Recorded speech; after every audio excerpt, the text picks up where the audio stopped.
이 빅뱅이라는 것은 혼돈, 케이오스의 마지막 단계라고 합니다.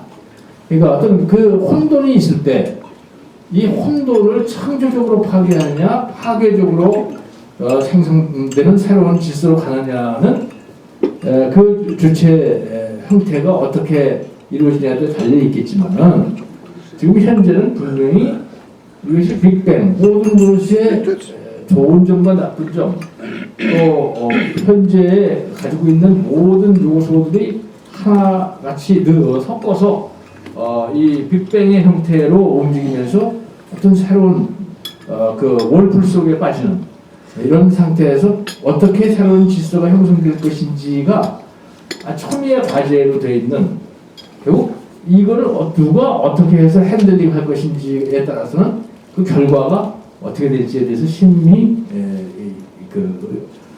우려가 되는 그런 상황이 아닌가.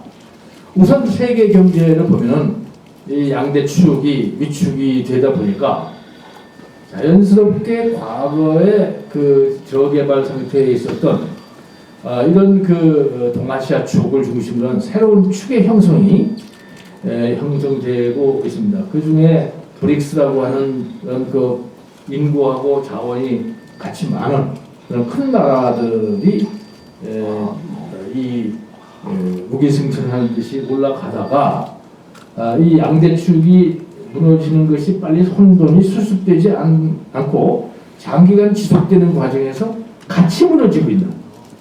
그래서 이 동아시아 축이 새로운 축으로 형성될 것이다라고 예측했던 사람들도 이게 잘 못하면 공멸의 길로 가지 않겠느냐. 이게 여튼간에 이게 미국이 무너지고 구라파가 무너지니까 잘 됐다.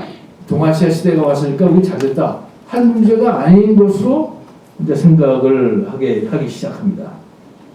그러는 가운데서 이제 관심은 중국으로 가는 것인데, 그 동아시아 축 중에 아직도 건재하게 남아있는 것이 중국인데, 중국은 아시다시피 엄청난 크기의 빙하가 급격한 속도로 녹아내리는 형국이라고 지난번에도 말씀을 드렸지만, 아직도 녹지 않은 얼음 부분이 있고 그 녹아서 내린 그 물이 도도하게 주변을 삼키면서 세칭 얘기는 여백의 경제, 여백의 사회를 형성하고 있다.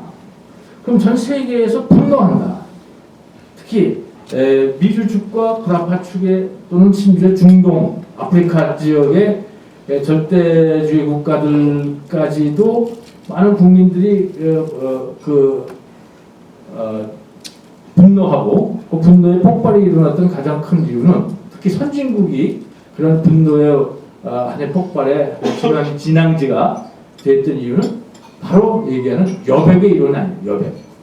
그러니까 여백을 충분히 가지고 있는 나라는 어떤 문제가 났을 때 그걸 해징할 수 있는 해징 포인트가 생긴다. 그러니까 예를 들면 중국에 하루에 20만 건 이상의 폭동이 일어난다는데, 그리고 그때 수습할 수 있는 것은 뭐냐면 그 사람들을 옮겨다가 다른 데서 살리고 할 수 있는 충분한 땅과 아직도 개발되지 않은 여러 가지 공백이 있기 때문에, 이 여백이 있기 때문에 가능한데, 일본 같은 나라, 미국, 구라파 어느 나라를 봐도 더 새로운 여백을 창출하지 못합니다.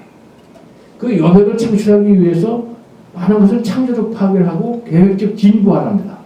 뭐 어제 만들었던 거 다시 굽기고 새로 만들어 또 사라고, 이렇게 해서 사람들 국민의 행복을 가져오는 거와 직접적인 관련이 함수관계가 없는 이런 그 계획적 창조적 파괴를 통해서 이런 여백을 만들려고 하지만 그 한계가 있기 때문에 다른 나라들은 지금 거기서 세츄레이션 포인트, 그러니까 포화 상태에 이른, 더 이상 운신할 수 없는, 여백이 없는 이런 나라가 대부분이 겪고 있는 어떤 자기 사람들이 미래를 기약할 수 있는 룸이 없는 이런 나라들에 비해서 중국은 아직도 엄청나게 남은 그 여백을 가지고 있는 나라다.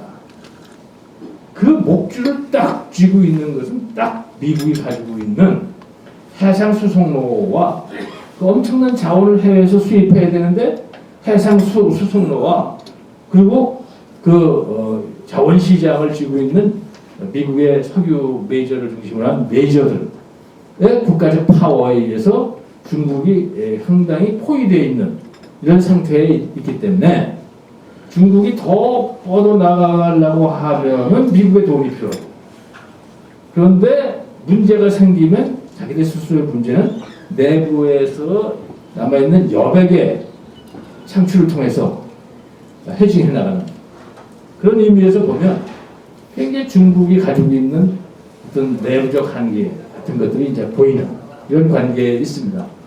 그래서 지금 미국과 중국은 공생 관계에 있지 않은가 이렇게 생각을 합니다만, 그 중국도 이제 빅뱅에 들어가고 있습니다. 그 빅뱅은 뭐냐면 기본적으로 인간에게는 기본적인 욕구 체계라는 것이 있는데, 그것이 뭐 5단계로 됐다는 것도 있고 뭐 3개로 됐다는 설도 있고 있지만은, 인간의 욕구는 낮은 단계로부터 끊임없이 높은 단계로 올라간다는 진리가 있고, 그거에는 세칭이 얘기는 소득 효과와 대체 효과라는 것이 있다.